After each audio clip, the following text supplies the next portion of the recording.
Good morning, everyone. Thank you so much for joining us this morning. My name is Lisa Stutz. I'm the museum director for the Royal Gorge Regional Museum History Center, and we are happy to offer these genealogy programs to you. Terri has been with the museum for a couple of years now, volunteering, and we really appreciate her volunteering her time to do and present these programs. This morning's program and presentation will be the Taxman Cometh and researching tax records of your ancestors. The Royal Gorge Regional Museum History Center, we are located at 612 Royal Gorge Boulevard. Our phone number is 719-269-9036. And you can always check us out on our website, museum at canyoncity.org, and we're open Wednesday through Saturday from 10 to 4. There will be somebody monitoring the chat box. If you have any questions during the presentation, please feel free to type in your questions in the panel or the chat box, and Terri will answer those at the end of the program. So without further ado, I will turn it over to Terri Meeks. Good morning and welcome once again to our next genealogy session. This morning we're going to talk about taxes, and I want to just outline that tax records are one of the more advanced topics in genealogy research. It's not one of your first line records that you're going to look for. Many of these records are not online and do probably require some travel to your ancestors' home county or at least state.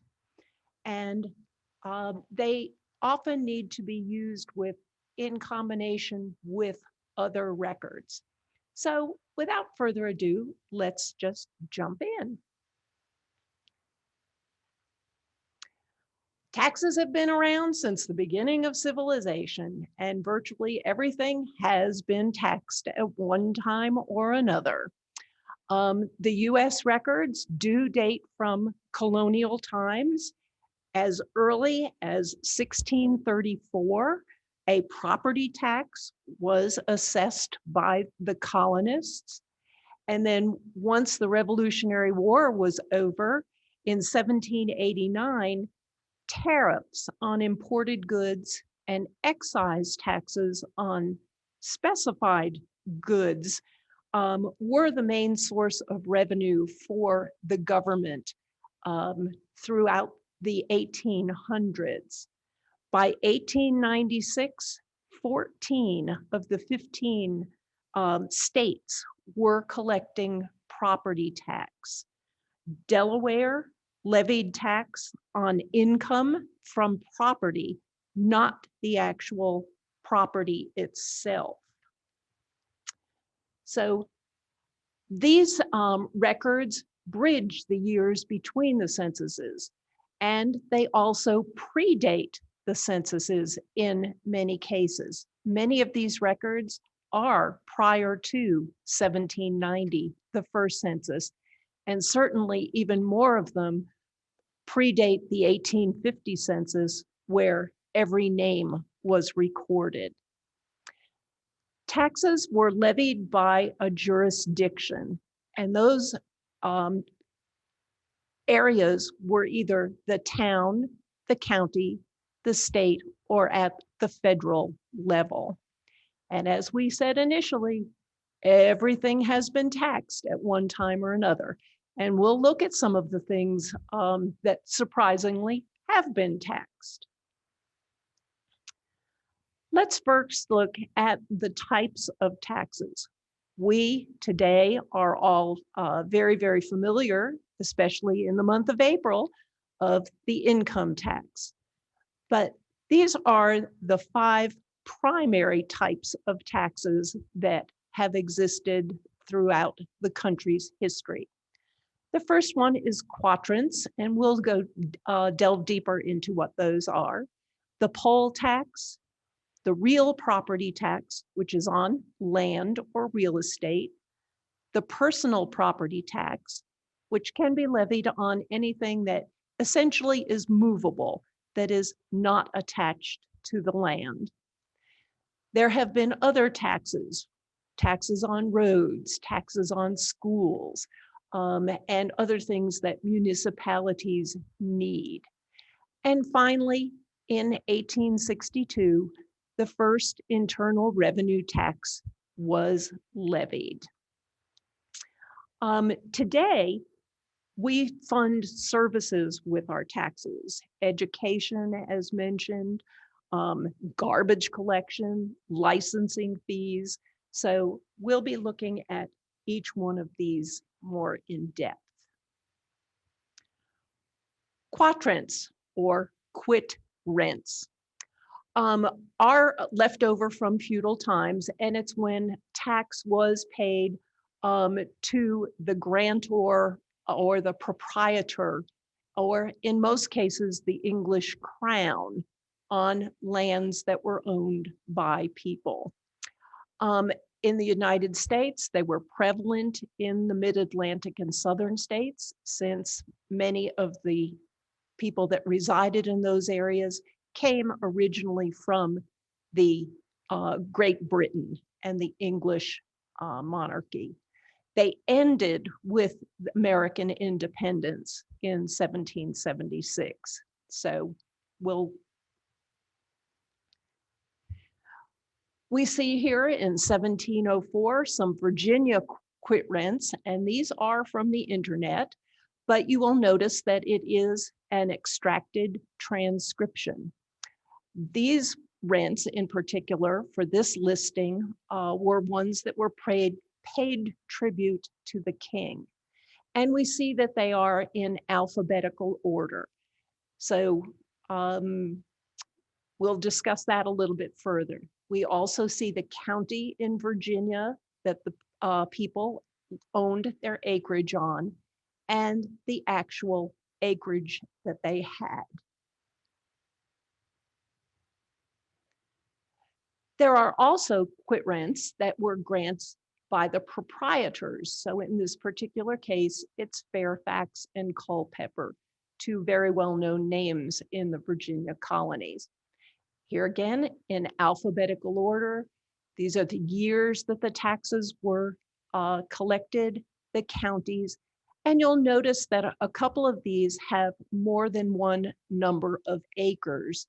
So it indicates that he owned two separate parcels of land, or three separate parcels of land, but all within the same county. As I said earlier, these are all prior to the establishment of the United States.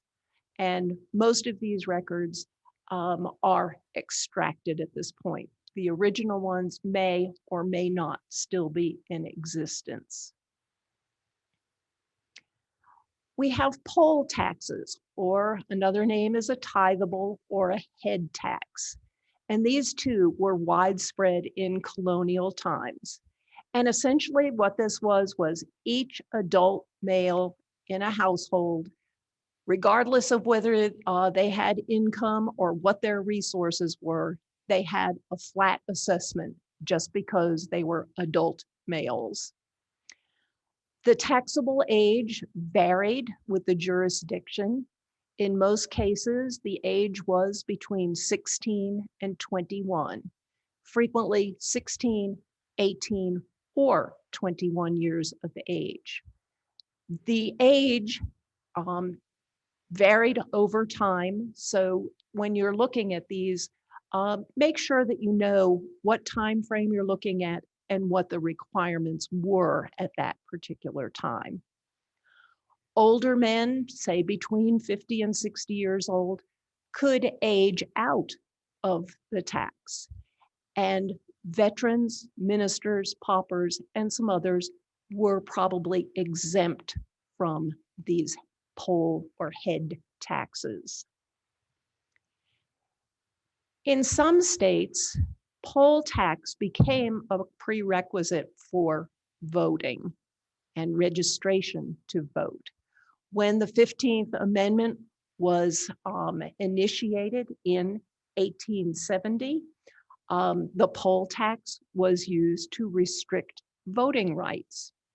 The 1870 legislation said that this was after the Civil War, and people were taxed, or people, regardless of their prior state of servitude, were eligible to be taxed at that point.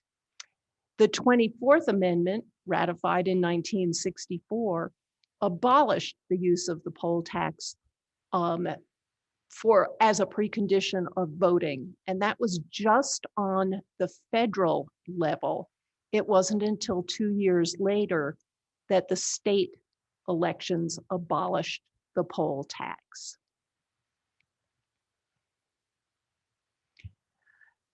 So we see here, this is simply a listing of tax rates from Brookline, Massachusetts in 1788, prior to the census. And we see a listing here. And this is the first time that we're looking at a set of records that are not in alphabetical order. And like the census later on, this is probably in order of visitation. So Mr. Cox might have been visited first, and his neighbor might be Mr. Jordan. We see a Joseph and a Samuel Wadsworth. They are either living in the same household, perhaps a father and a son, or they may be living next door to one another and perhaps still might be father and son or brothers, but there probably is a relationship. And going down the list, we also see a set of Coreys, and they too might be either father and son or brothers. And this is where the use of other records like land deeds would help you to determine those relationships. We notice that there is a town rate for the tax, as well as a county rate for the tax. And it is still in the form of pounds, shillings, and pence.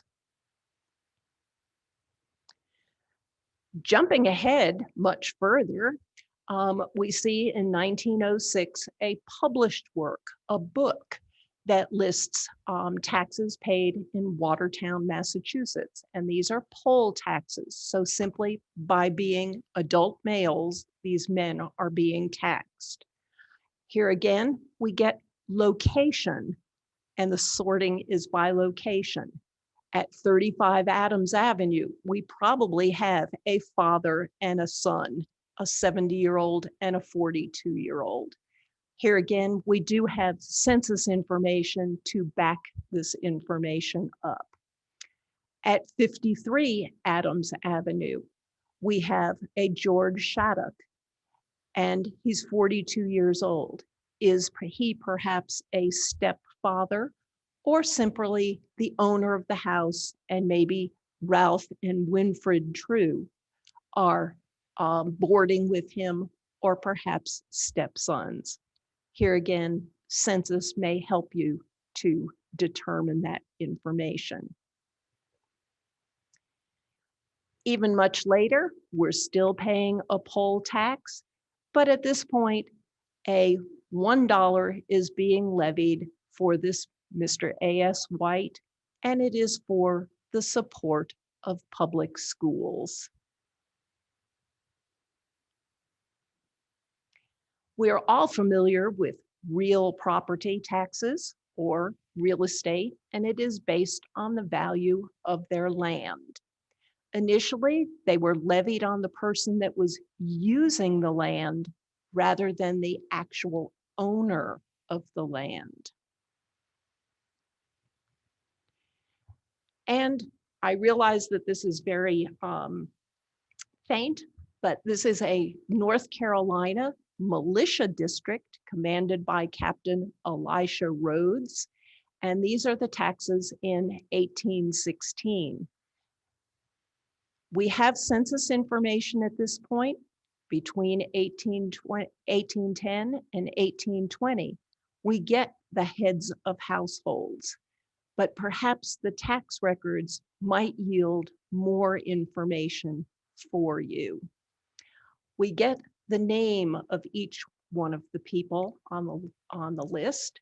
We get the number of acres of land, and we see in this particular case that he owned a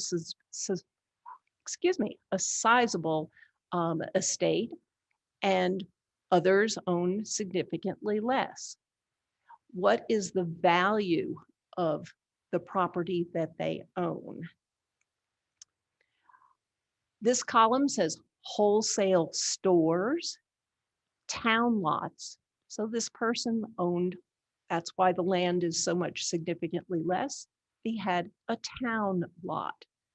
We have free poll as well as slaves. This is from North Carolina prior to the Civil War. So we have slaves accounted. And here we run into one of our first unusual things, billiard tables. Do you own a billiard table? And you're going to pay a tax against that. We also have stud losses and jacks. Jacks are infertile horses, so it would explain a loss in that particular case. And we also have a column for retail stores. It's important to read the initial introduction to these tax records to find out what each one of these columns are and other pertinent information about the tax record and what was recorded. Here's one from exactly the same year from Fairfield County, Ohio. And it is a real property list, and we get, they all live in Range 2, Township 12, and different sections within that. And they have different parcels of land within those sections, and the number of acres that are recorded and the value of that acreage. Mr. Sluter has a home and the value of that home and the total value that he is going to be taxed against. We see that Mr. Sluter also has 3 pieces of property in slightly different areas.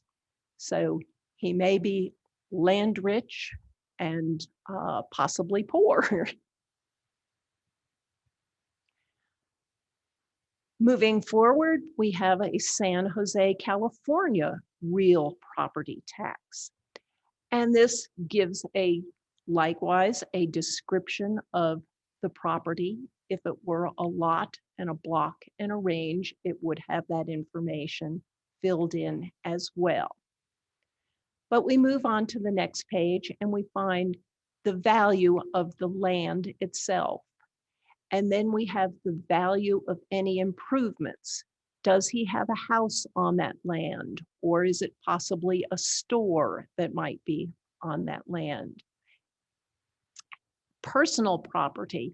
What does he own that might be taxable? Does he have horses and carriages or billiard tables? The total value for these things. And then we find a school tax fund, I'm sorry, I can't read it. Oh, a fire fund tax, a general fund tax, and added in is a bridge tax for a total value that he needs to pay. And it notes that he paid this in November of 1865, a significant time later. It needs to be pointed out that when you see a school tax or a fire tax, or in this case, the bridge tax, was that school tax levied based on having children, or was it leveled on everyone? So this is one of those descriptions that at the beginning of the tax forms, it might give you that information. If it is levied primarily on those people that with children, you then need to look further. In 1860, you would have an every name census, so you could confirm that. If it were prior, it would tell you that they were children in the household. Personal property taxes.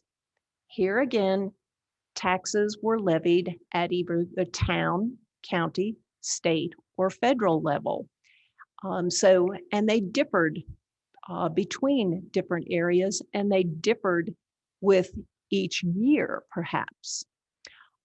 They could include animals. In most cases, they did include animals, your livestock, horses.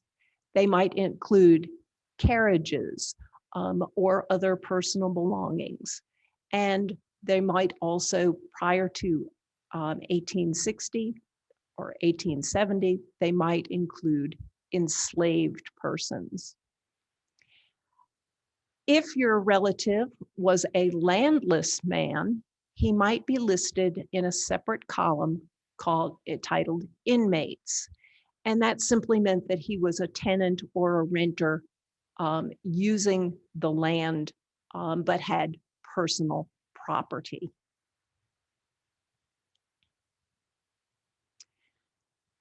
Here we have a case from Greenup County, Kentucky in 1839, prior to the every name census. And we do see the names of each one of the individuals associated. Did they have land, and how much land did they have? What county was the land in, and what was the value of the land? Are these men voters? Do they have, let's see, we have a column here for Blacks over the age of 16 and their value. Black persons and their value. Black persons under the age of 16. We have the number of horses and their value, and it looks like practically everyone owned a horse. Then we have mules, the value of the mules, cattle and their value, and finally a total. We can also see by looking at this that we have some people that do not have land, but they are being charged personal property tax for the horses that they own and the value of those horses.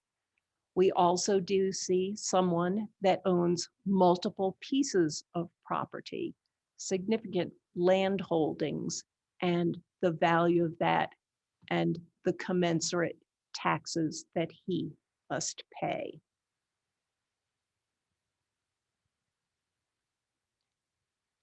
This one is an extract of real and personal property taxes from Boston. And we see the real property, the value, the personal property, and the value. This particular case is interesting because we see that we have the heirs of Harris Williams, and we have the heirs of Maxwell James. In some cases, you might actually see the name of the executor of the estate, but this also indicates that it is potentially that Mr. Williams and Mr. James died in the 1826-27 interval of time. We also notice further down that we have an Agnes Swift and a Mary Ward, two women that are owning real property as well as personal property. It's interesting to point out that married women, were not allowed to own property, but widows might have had a grant that allowed them to own property, and single women were allowed to own property. So we may find that Mary and Agnes are either widows, or perhaps they are single women who later married. Whoops, excuse me. This one is very, very difficult to read. I do point out that we have a whole list of people that are have the same last name. So these people are probably all related to one another in one way or another. We may have a group of fathers and sons. We may have a single father and multiple sons. And here again, land records, will records, probate records may give you further insight into those people. The columns across are very difficult to read, but carriages, pigs, even pianos might have been taxed. I heard a story actually where pianos in Georgia at one point were taxed, and in order to avoid the tax, the family disguised the piano as a coffin. I can't imagine having a coffin in the parlor, and I'm surprised that the tax man overlooked it, but people tried to escape having to pay taxes on some of their real property. Finally, we're going to look at the precursor for today's income tax. In order to pay for the Civil War, the government needed money. So in July of 1862, they enacted the first individual income tax. By 1895, there was a movement to abolish this tax, and it succeeded. It went to the Supreme Court, and they ruled that this particular act was unconstitutional. But by 1913, the need for more money was required, and the 16th Amendment reimposed the income tax. In this particular case, for these internal revenue tax assessment lists, the actual tax records were destroyed, but the assessor's lists live on.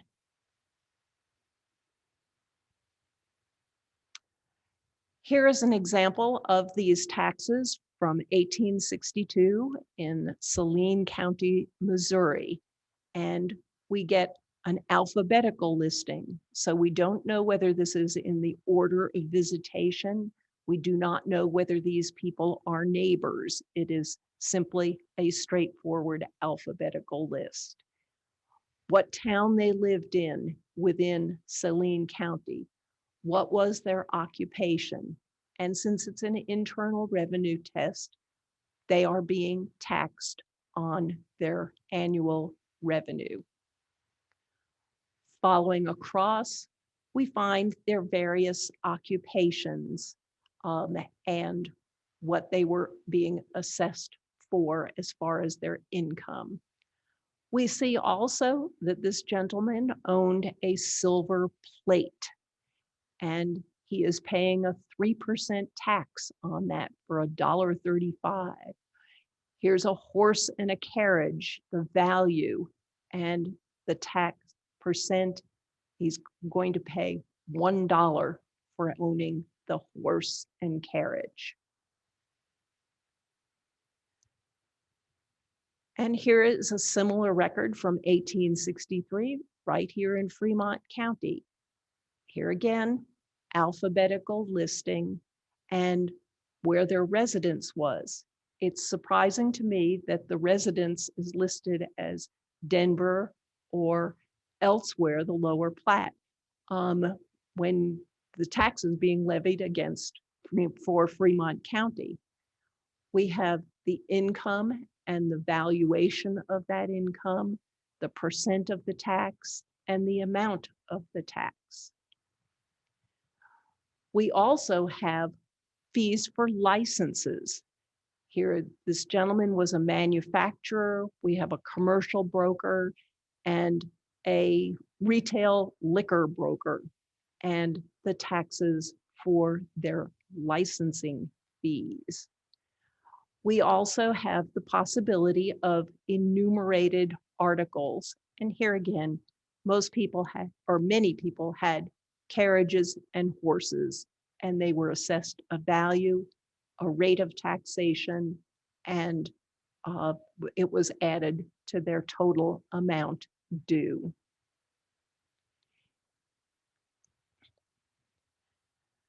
So we've covered the different types of taxes in very broad sweep.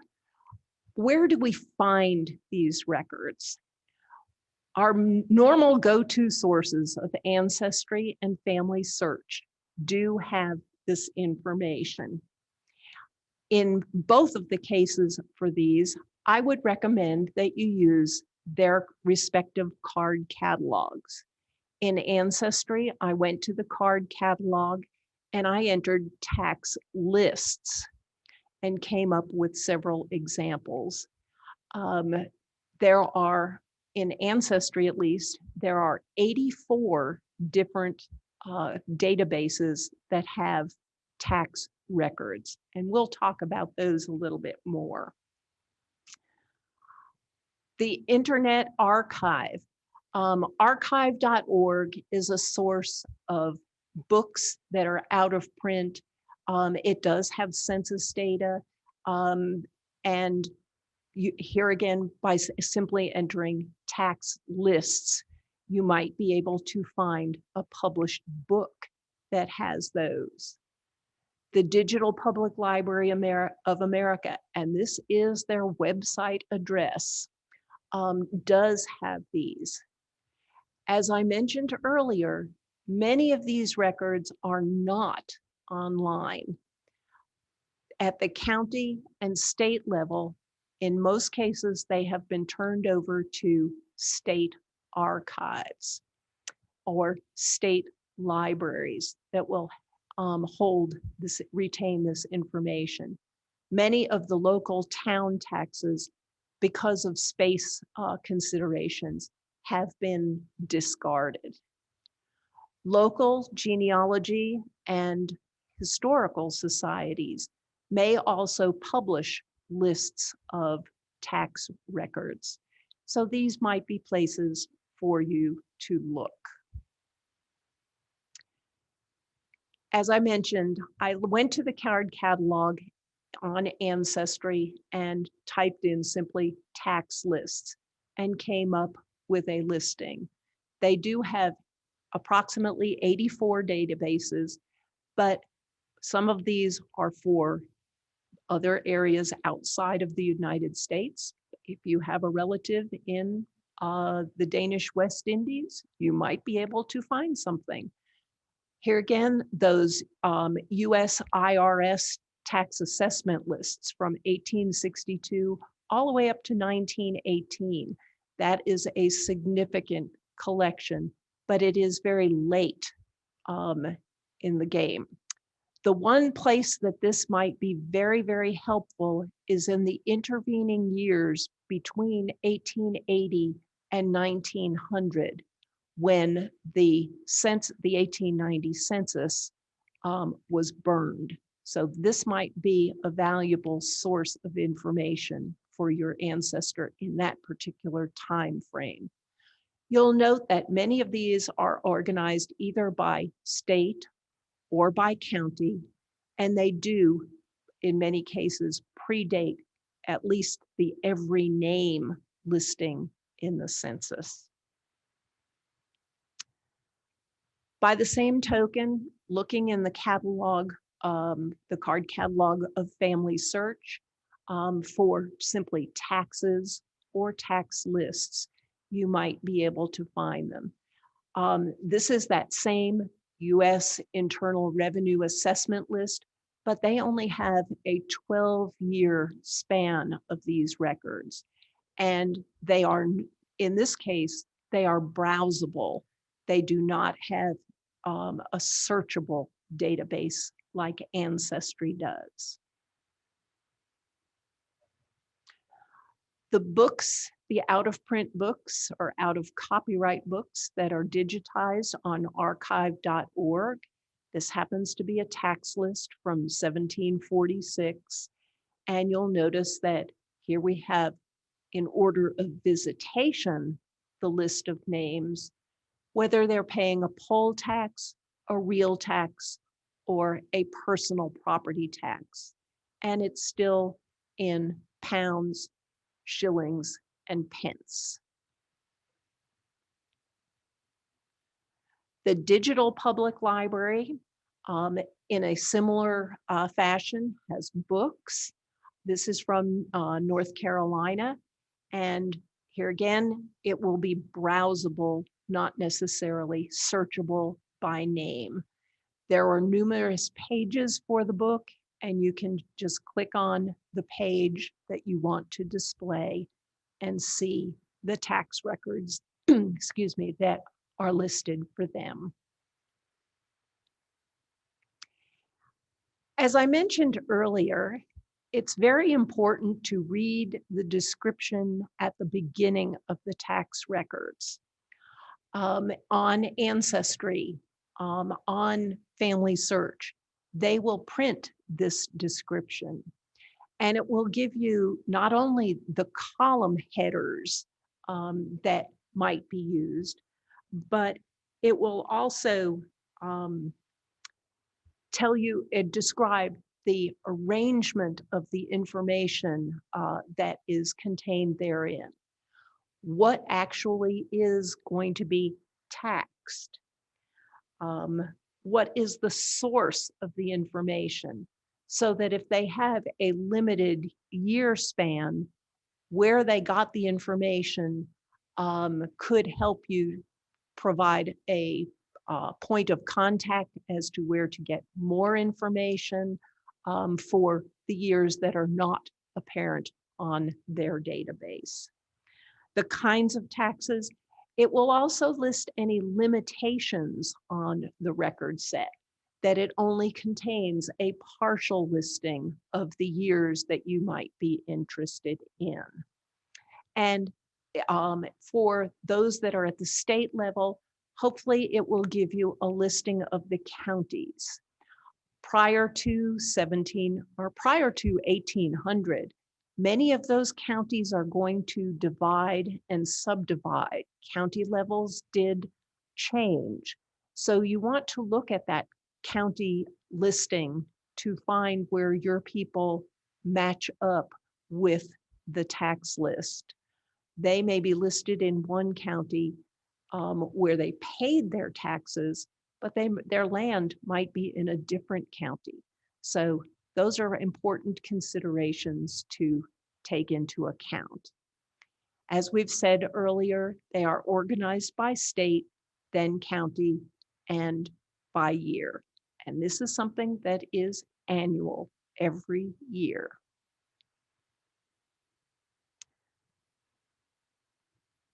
So what are these records going to tell us when we do find them? We find how many acres of land they might have owned, and in some cases, what type of land. Is it improved land? Is it farming land? Is it unimproved land that may still be a swamp or a wooded area? They may give us the coordinates of the land. If you're fortunate enough to live in an area where the Jefferson system of range, townships, and sections, you could actually visit that piece of property. The meets and bounds land descriptions are a little bit harder to follow, but here again, you might be able to pinpoint where your ancestor lived. Don't forget that in the southern states prior to the Civil War, the number of slaves is going to be accounted for. The amount of tax paid, excuse me, will give you a clue as to whether they, and especially on an annual basis, it's going to be able to tell you, Are they prospering? Are they falling on hard times? And did your ancestor perhaps own land in another county? One of the nicest things, these records are annual, year by year by year. And they anchor the person to that particular spot, that particular location at a particular time. As we mentioned earlier with the IRS designation, it may span the gap between the 1880 and the 1900 census, where you lose an entire generation in that 20-year period. They may have been born in that time. They may have died in that time, and you might not be able to find them in any other records. They predate, in many cases, the census records. Many of these tax forms are from the early 1700s through the beginning of the 1800s.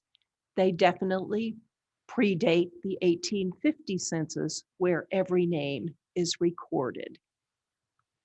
And as with census information, you want to, especially in those records that are in locational order, visitation order, you want to look at the neighbors, because frequently neighbors move together, families move together, and people married their neighbors. So you might be able to, through a tax record, find where your ancestor married the young lady that might have been a dependent of the man next door. They do give us insight into the economic status of your family. What are the assessed values? Are they acquiring land? Are they selling land? Is the value of their property increasing or decreasing? They may also provide an occupation. In the 1700s and early 1800s, many people were farmers, but they might have also had a side industry. If they owned wooded land, for example, they may have become a sawyer or had a lumber mill, which would generate income, so that they may have another occupation that you do not have in other records. Also, tax records, in order to distinguish two people that might have had the same name, tax collectors frequently made notes as to where exactly the person lived. So he might be John Smith, who lives on Caddo Creek, as opposed to John Smith, who lives in a particular town. So it's important also to look at that. When you see tax records, you may frequently find numerous entries for the same name, and it's going to be important to distinguish, are they the same person year after year, or are they two different people, even within the same county? It will tell when someone entered or left a county, whether by moving or by death, or by attaining their age of majority.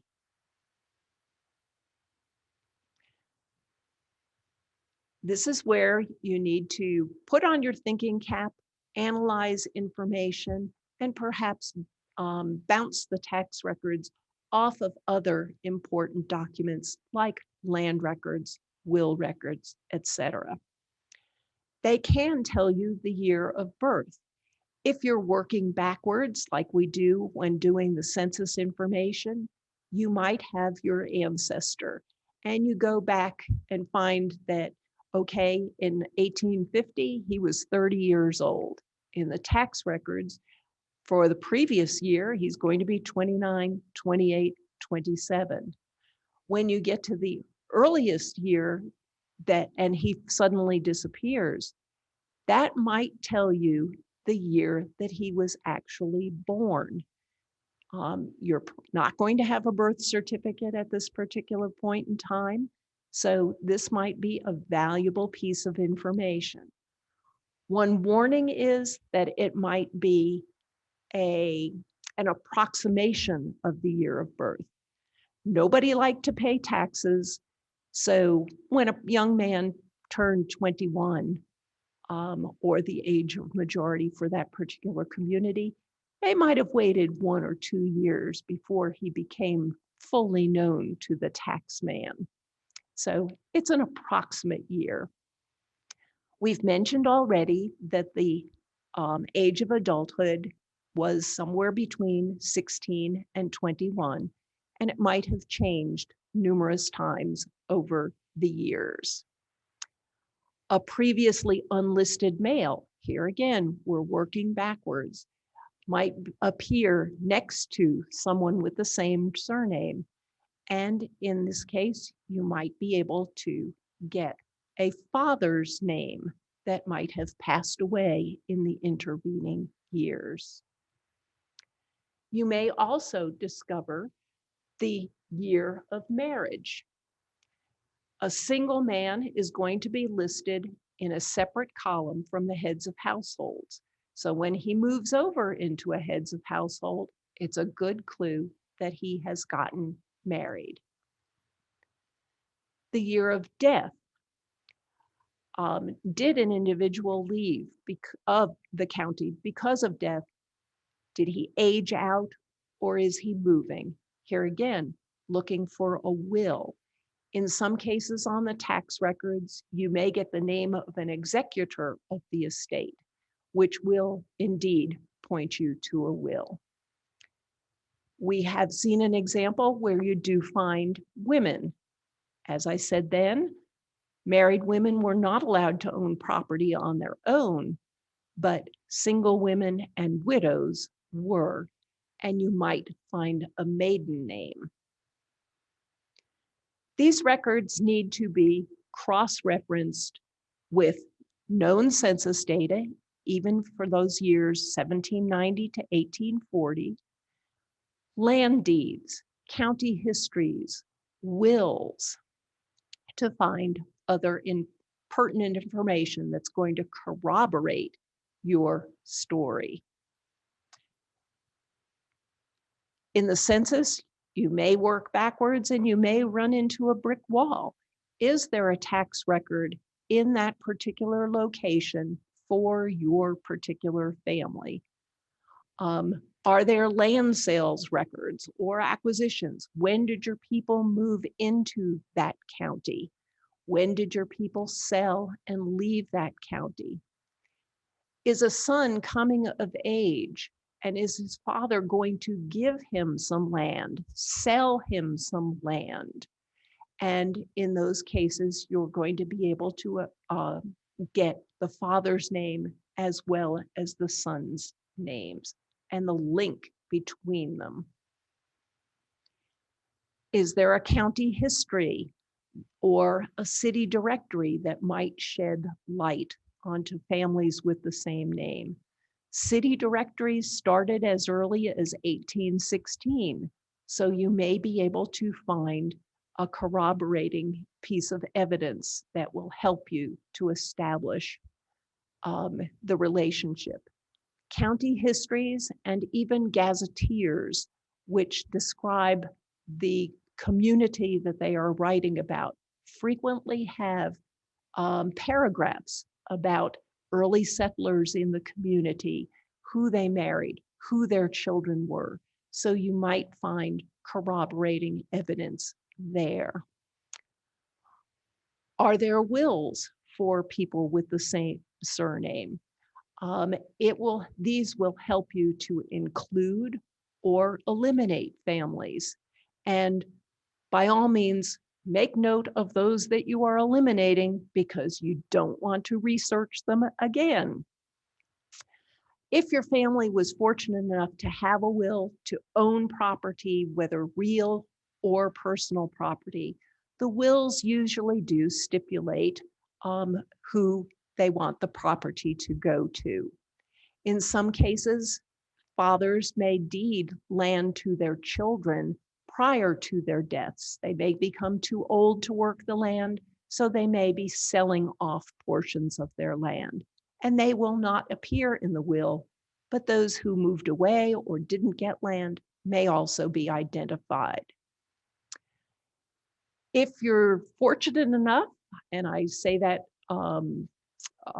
with humor, to have a family that owned property but did not have a will, then an administration is going to have to be appointed.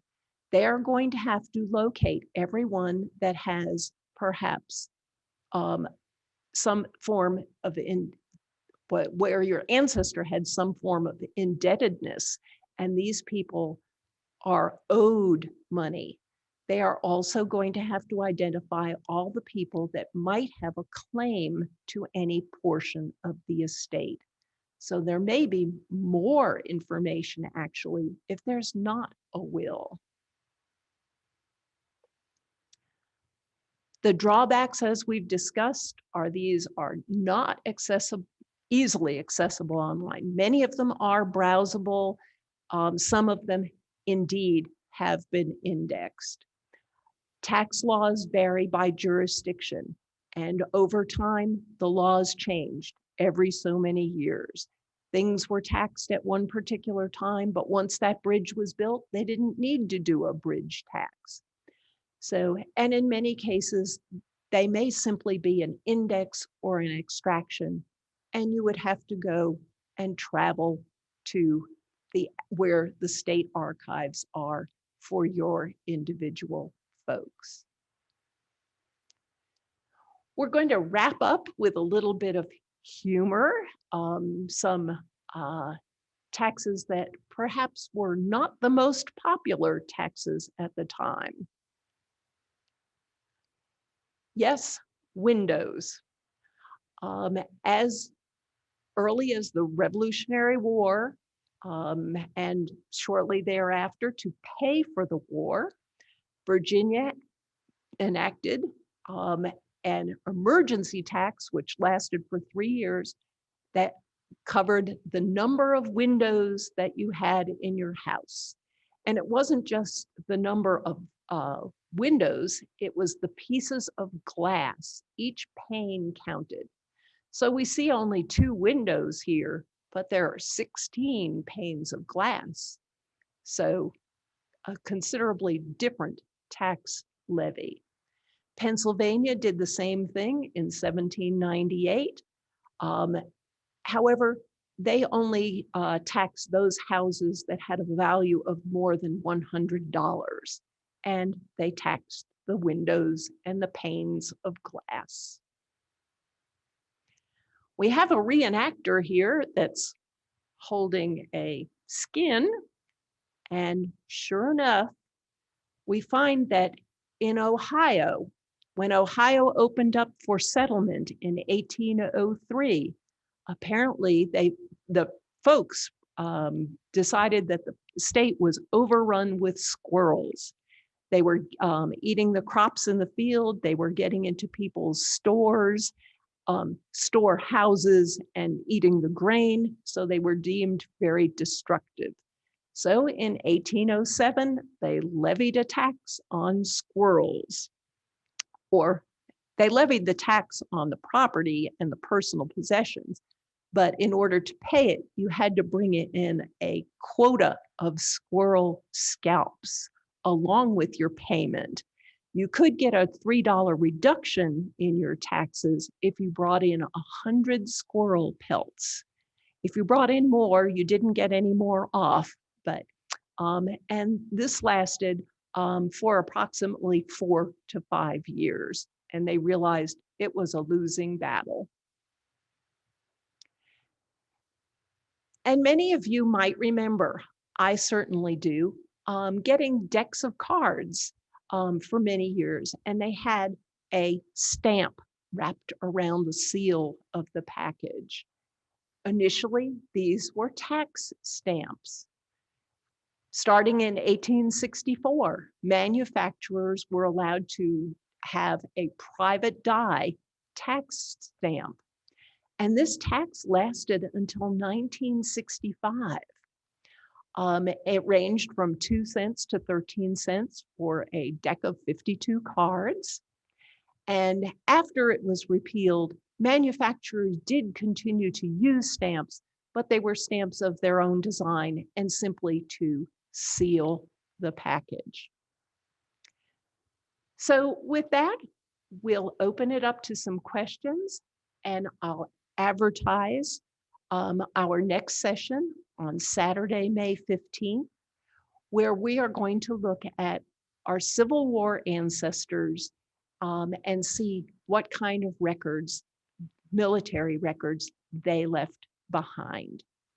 So if there are any questions, I'll be happy to answer them. And Terri, we don't have any questions at this time, but we'll take a couple of minutes, and if anybody has one, just type it in on the chat. If you think of a question later on, just remember that you can email the museum and ask the questions through them. That'll relate to Terri, and she'll get back to you on that. Looks like we had a number of attendees today, and we appreciate your attendance and hope that you learned a little bit about the taxes. Let's see, tax day was 15th, right, this week? A couple of days ago, but this year we do have an extension until May.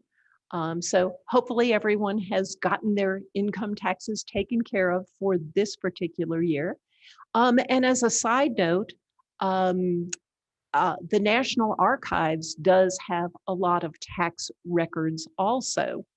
And for those of you that are filing your income tax in the succeeding years, those tax records are kept at the National Archives in Fort Worth, Texas. So if you want to do some current research or looking, contacting the National Archives and Records Administration, you can apply for a researcher's card for the Records Administration, and you can look at past tax records. Well, I don't see any questions, and we want to thank you once again for joining us this morning, and hopefully we'll see you again next month for our Civil War Ancestors presentation. Thank you and have a good day.